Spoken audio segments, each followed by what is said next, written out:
Nya Kwaramogi jolony ma odak kendo tie pinje maoko maya e kaunti ma Siaya okwa mondo chwalie konya ne familia ma ok nyal kaka yor bero ngima oganda ma ochando e kaunti no ma Siaya. Ma owachi gi Tom Magutu ma en director mar riwruok ma konyo mond liete kod nyithi kiye mong'ere kaka Nyogaya Foundation. Magutu owacho ni oganda modak e pinje maoko maya e kaunti no nyalo siro jomochando ka rito kony mag josiasa kod piny owacho mathoro kawo kinde ka pok ochopo kendo seche moko ok chop ne ji duto man kod dwaro. Nowuoyo e nyasi mar yango higni 11 nyaka ne chak riwruogno kama ne oyango ni nyaka sani gisekonyo mond liete ma kwan gi ohero 1,000 kama ne gisiro chenro mag somo mar nyithi kiye.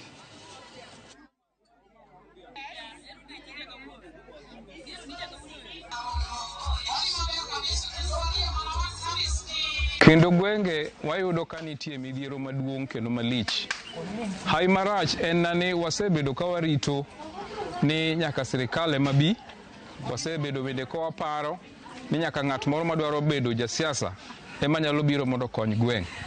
Omiyo akwayo nyithiwa duto molo jok man oko ma Nyasaye omiye gimoro, duoguru dala mondo umakie lwet ng'ato kata umakie lwet grup moro mondo uwuothgo. Mae biro konyo gwengewa to josiasa to ok nyal kendgi gin giwegi. Nyogaya Foundation watemo ni mondo wakony nyithind kiye mondo giyud puonj nikech wayudo ka samoro nitiere nyithind kiye moko mariek to kaluwore gi yuto ok ginyal dhi kuonde somo mabeyo. Waseyudo ni thoth mond liete iyudo ka iwegi e kuonde mok beyo ahinya. Samoro iyudo ka ne gidak oko gi jaduong' koro ka giduogo dala to oonge kar jot maber.